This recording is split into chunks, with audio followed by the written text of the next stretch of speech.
Kiedy przykładają ci pistolet do głowy, to całe życie przelatuje ci przed oczami. Mi właśnie przed oczami przelatuje wszystko, co wydarzyło się dzisiaj i staram się zrozumieć, jak znalazłem się po złej stronie muszki. To miał być odcinek jak inne. Najpierw mieliśmy opowiedzieć sobie o pytaniach po angielsku, potem przejść przez 3 różne sposoby zadawania pytań. Poprzez intonację, inwersję i za pomocą słówka esku. Los zdecydował jednak inaczej. Tego ranka dostałem wiadomość, że ktoś zamordował Abby. Jeżeli źle to rozegram, to wkrótce do niej dołączę. To przeklęte miasto mogłoby pochłonąć każdego, ale nie Abby. To była zbyt czysta duszyczka jak na to bagno. Nie wiem, kto mógł targnąć się na jej życie, ale jeśli jest jedna rzecz, która wychodzi mi w życiu, to jest to zadawanie pytań. Kiedy jechałem na miejsce zbrodni, zadawałem sobie pytania, różne rodzaje. Na przykład pytania zamknięte, na które jest tylko jedna odpowiedź. Czy wiem, kto zabił Abby? Nie. Czy znajdę zabójcę? Tak. Przysięgam, że tak.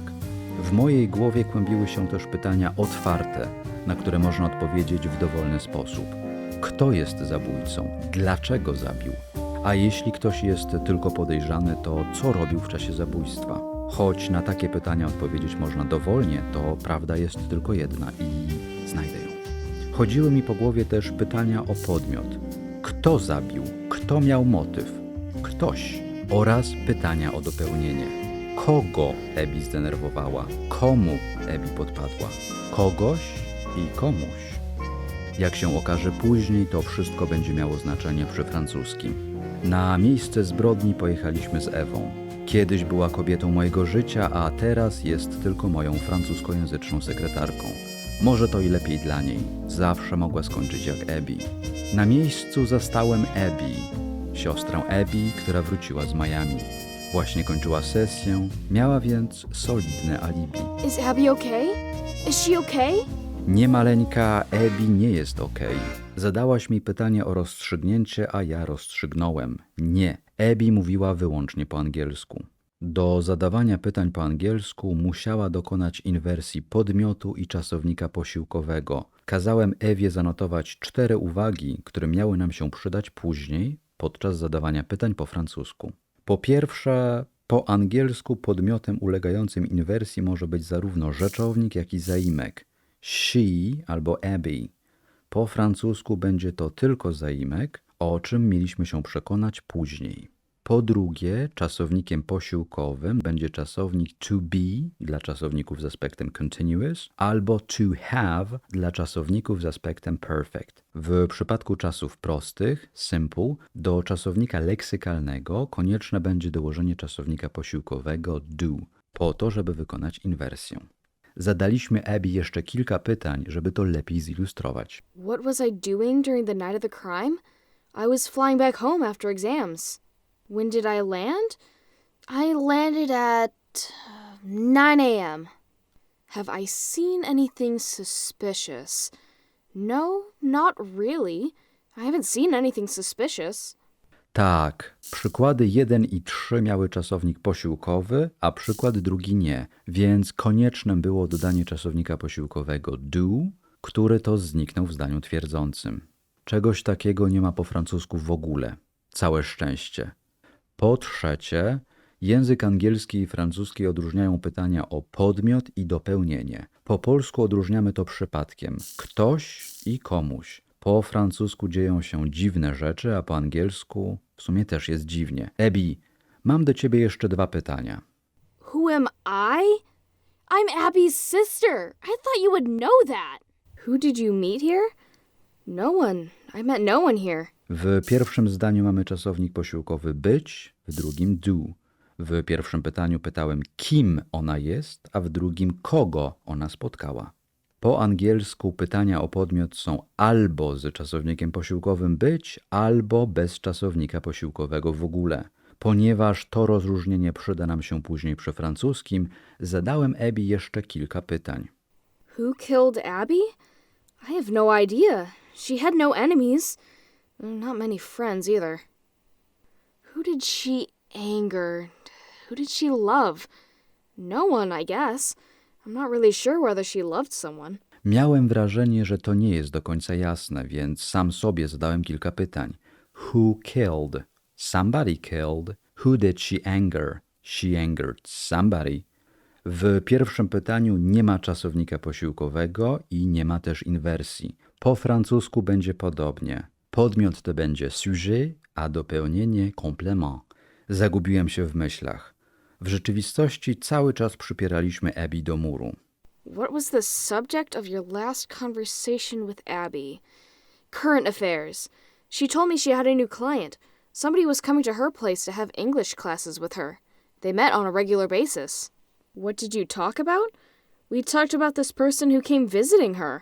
Tak, miałem rację z tym podmiotem i dopełnieniem. Trop był dobry. To nie było to samo.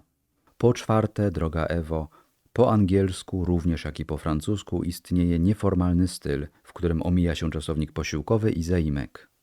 I to właśnie zrobiła Abby, kiedy zapytała: Wanna hang out? You wanna grab a beer sometimes and talk about what happened? Nie, Abby, mam inne rzeczy do roboty dzisiaj, może innym razem. A więc tak, Ewo, podsumujmy. Abby ma solidne alibi, była fizycznie w samolocie. Przed morderstwem Abby udzielała korepetycji, ale nic nie wiadomo o jej życiu miłosnym. Była bardzo skryta.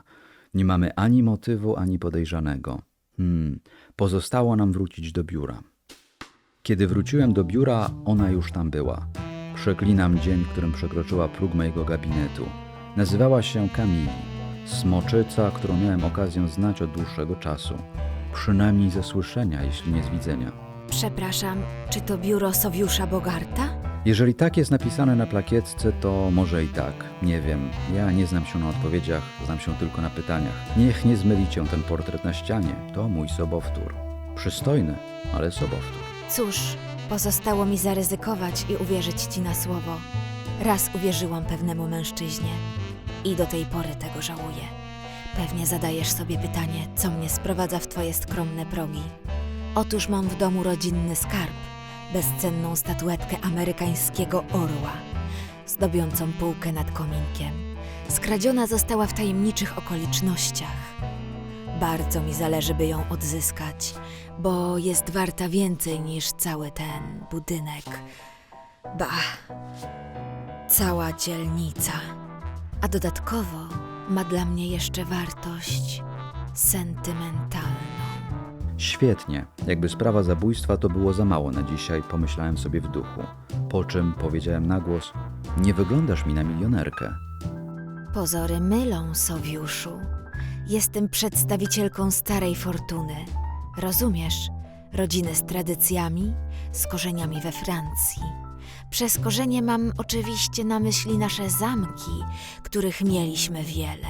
Cóż, jak mówiłam, byłam kiedyś młoda i głupia. Popełniłam ten błąd i wyszłam za biednego męża z miłości i wpuściłam do rodziny syna imigrantów z Australii, Dingo. A tego rodzina nie wybaczy mi już nigdy. Nikt z nas nawet nie mówił po angielsku. Całe szczęście to on musiał dostosować się do nas i nauczył się francuskiego. Piękna smoczyca w potrzebie. Pech chciał, że żonata, ale zdarzają się gorsze nieszczęścia w życiu. Po tym, jak mówiła o swoim mężu, zdałem sobie sprawę, że nie ma takiego wagonu, którego nie dałoby się odczepić. Moja rodzina da duże pieniądze za odzyskanie tej statuetki. Nie mogę na nikogo liczyć, tylko na ciebie. Pamiętaj, nie ufaj nikomu i nie mów o tym nikomu. Nawet mojemu mężowi, albo zwłaszcza jemu. Powiedziała, po czym wyszła trzaskając drzwiami. Ewa udawała niewzruszoną moją rozmową z Camille, tak jak ja udawałem niewzruszonego tym, co przytrafiło się Abby. Pozostało nam zapuścić języka w półświadku paserów, straganiarzy i szachrajów. Chinatown. Znów to przeklęte Chinatown. Zapach surowej ryby, tanich perfum, drogich przypraw i kadzidełek. Moje poszukiwania zacząłem od Lufoka, niemego handlarza antykami. Zobaczyłem u niego na ladzie antyczny pistolet, ale widać było, że nigdy z niego nie wystrzelono. Jeszcze. Całe szczęście, że w tej biednej dzielnicy towarzyszyła mi Ewa, moja wierna asystentka i niewierna kobieta. Nie umiała mi wybaczyć, że nie potrafiłem odpuścić sprawy fonologii. Drążyłem ją zbyt długo i zbyt głęboko, przez co zniszczyłem nasz związek. Teraz tylko towarzyszyłem jako tłumacz języka migowego. Wykonuję zawód detektywa na tyle długo, że wiedziałem, że mnie jeszcze kocha, po tym jak z zazdrości udawała, że nie podsłuchuje mojej rozmowy z Camille. Lufok był prostym handlarzem. Musieliśmy więc zadawać mu pytania w stylu najprostszym, to jest przez intonację. Ewa zajęła się przesłuchaniem. Zaczęliśmy od prostych pytań o to, jak się nazywa.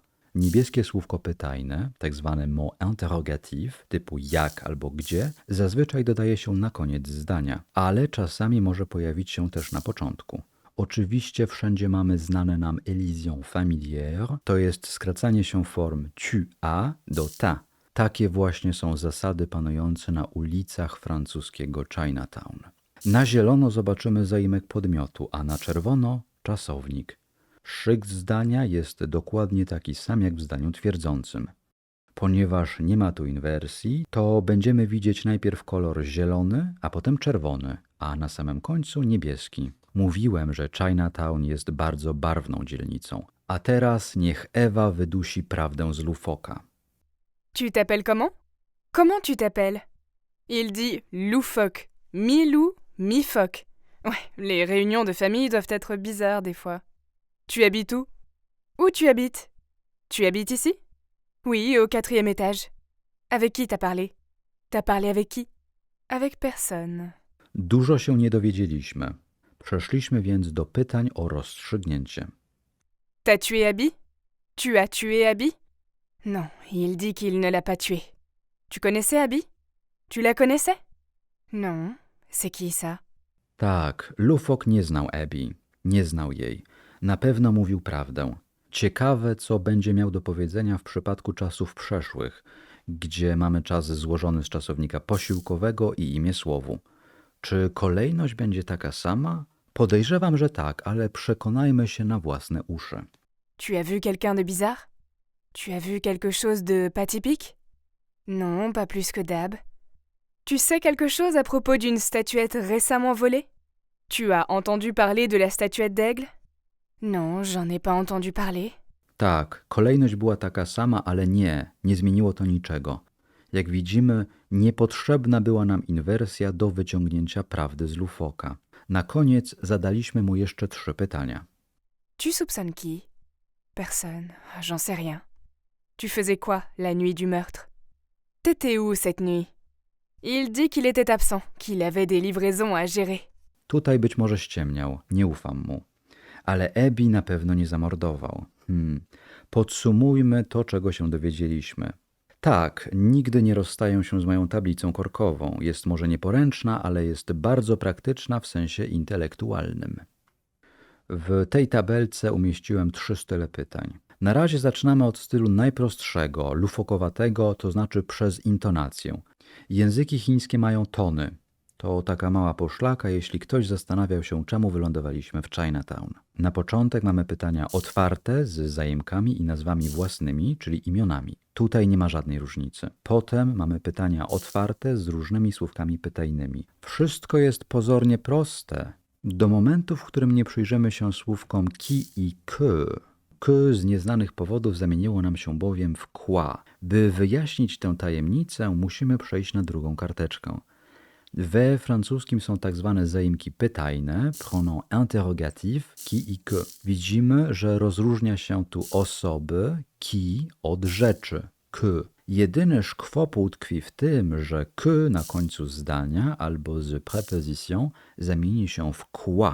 Bez tego wszystko byłoby idealnie proste, ale życie pełne jest wybojów. Dlatego też nie zapytamy t'as fait que, ale t'as fait quoi?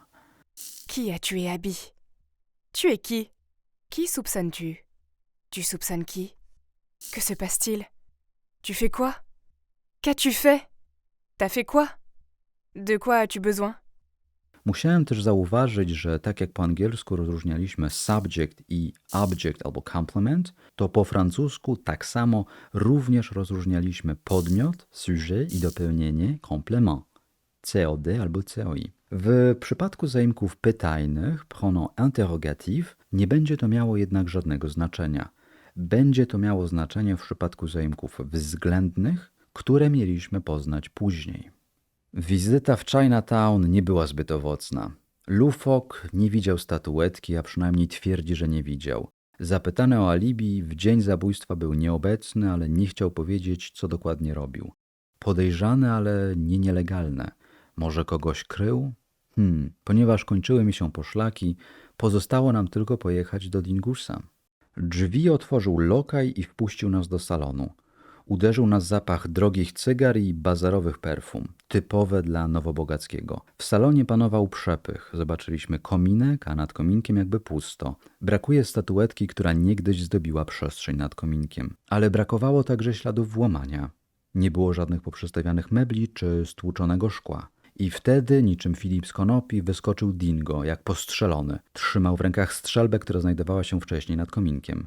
Spokojnie, mówię mu, to nie jest strzelba Czechowa, nie musi być użyta. I zresztą widziałem, że nie była ostatnio używana, co widać było po braku prochu, tak jak w przypadku broni Lufoka. Czy Dingo naprawdę miał się czego obawiać z mojej strony, że zachowywał się jak totalny paranoik? Musieliśmy trzymać się planu i przepytać Dingusa, a ponieważ pochodził z klasy wyższej, musieliśmy zastosować najwyższy wariant, to znaczy inwersję podmiotu i czasownika posiłkowego. Tak jak poprzednio, kolorem niebieskim oznaczyłem słówko pytajne, czerwonym czasownik, a zielonym zaimek podmiotu.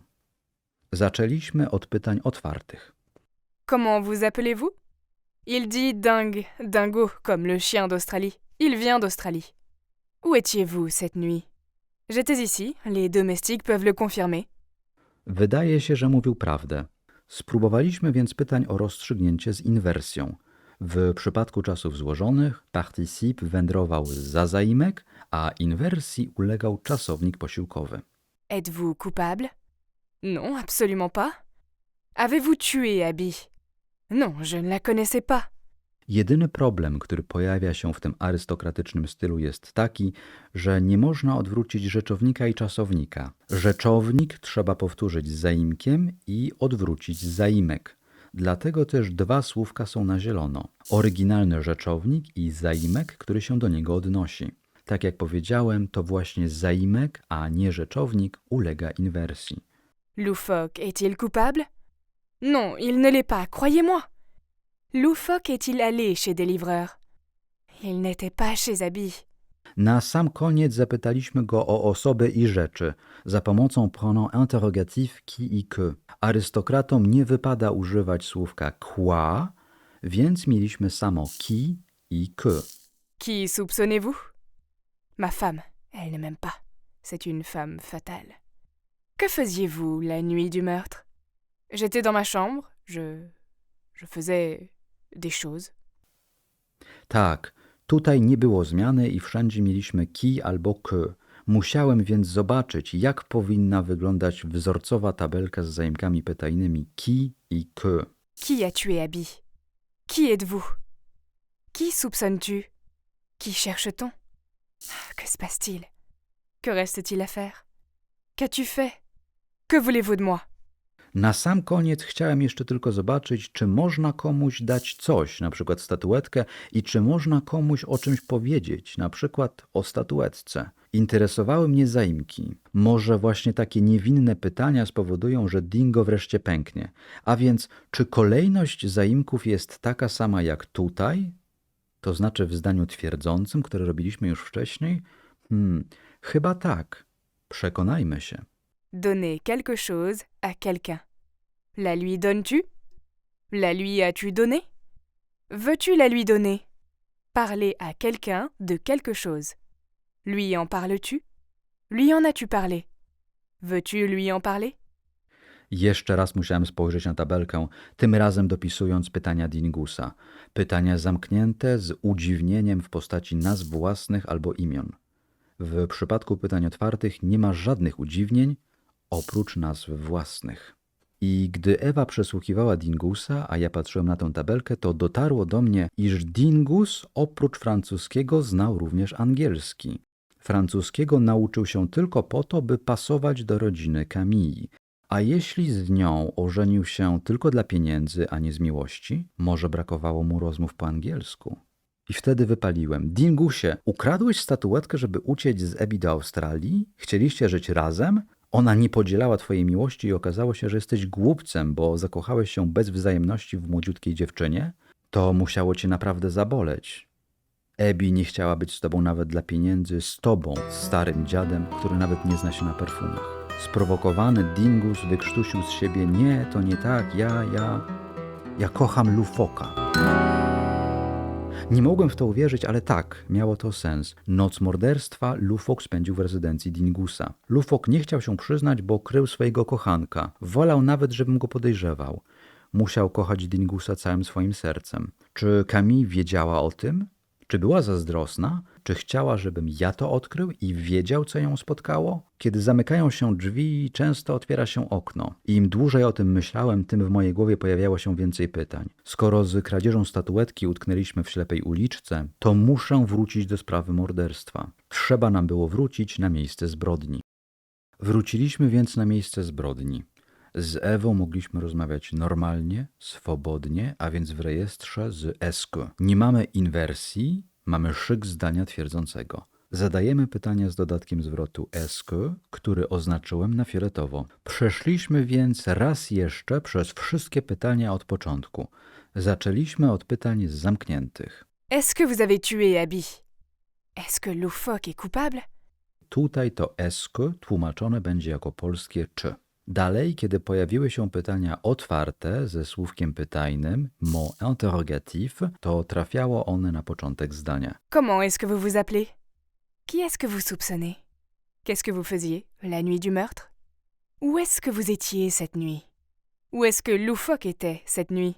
To niby wszystko było proste, ale moją uwagę przykuł jeden szczegół. W pytaniach z ESCO pojawiły się słówka qui i que 2 razy. Raz jako zaimki pytajne, a raz jako zaimki względne. Zaimki względne to znaczy słówko który. Po polsku mieliśmy tylko jedno słowo, a po francusku były 2. Qui i que.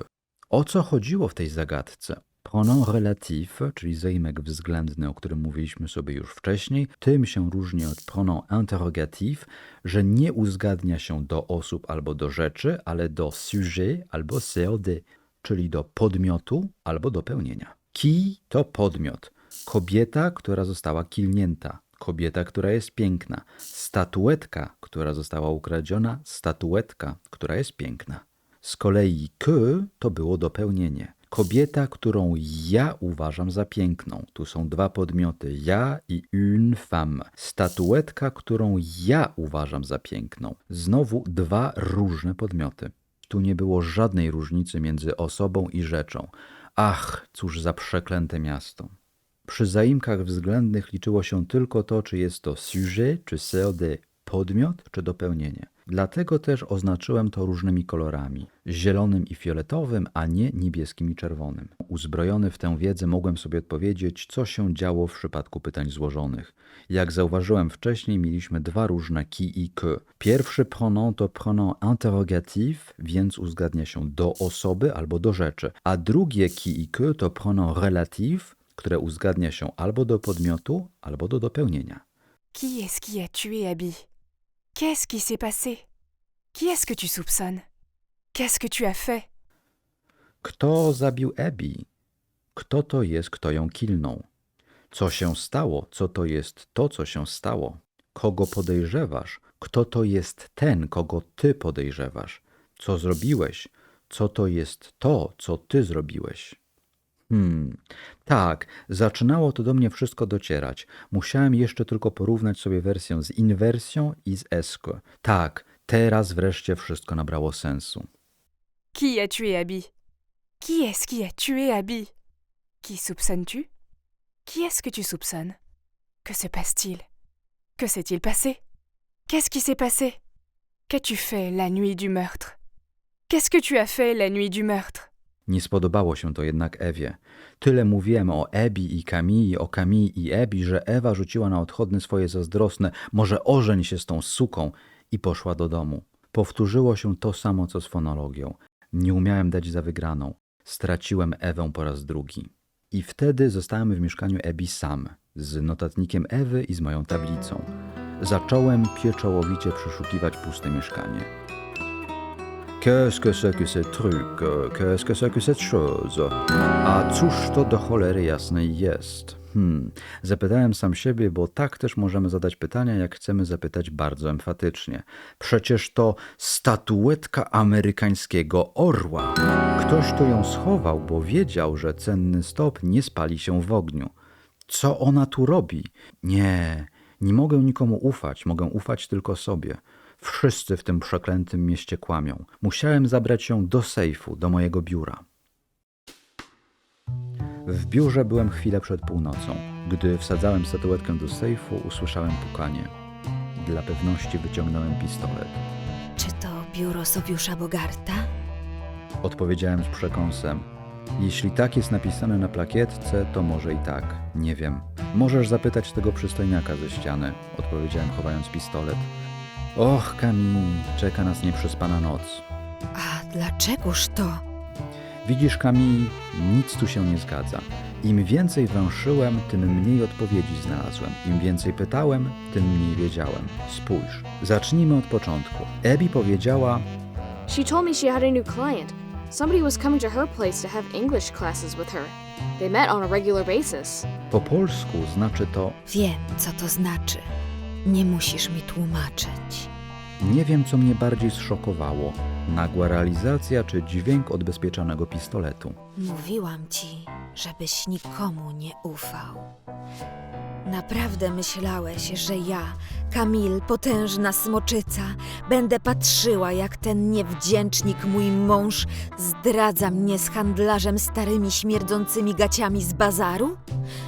Gdyby jeszcze zdradzał mnie z Abi, ale tak mnie upokorzyć? Nie potrafiłabym mu tego darować. Nigdy! Teraz cały świat się dowie, co zrobił. Wszyscy będą go podejrzewali. A ja... A ty wyjedziesz do Australii i sprzedasz figurkę, bo po to tu przyszłaś, prawda? Właśnie po to były ci korepetycje z angielskiego, prawda?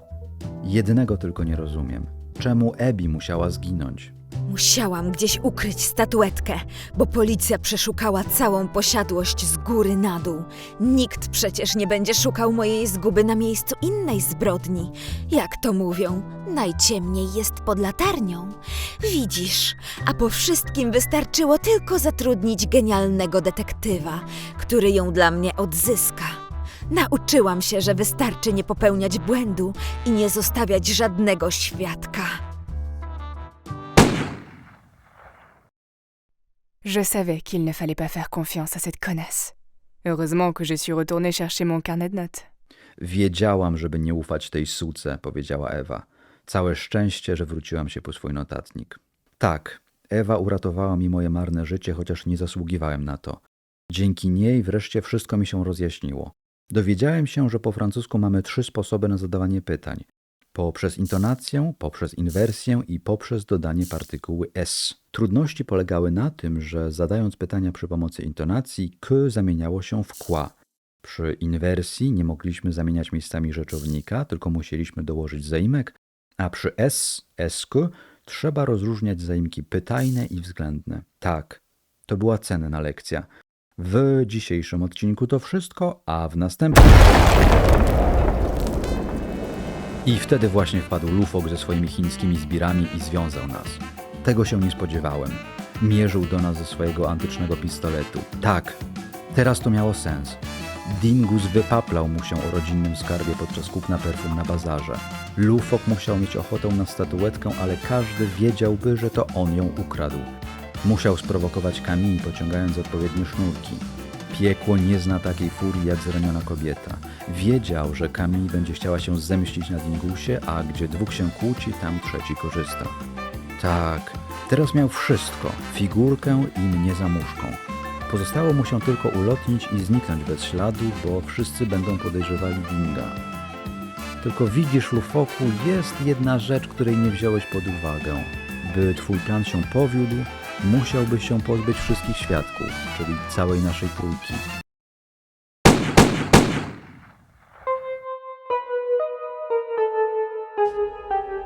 At that point, I wasn't scared. I knew I hadn't done anything. It was fun. I didn't think like I was a kid.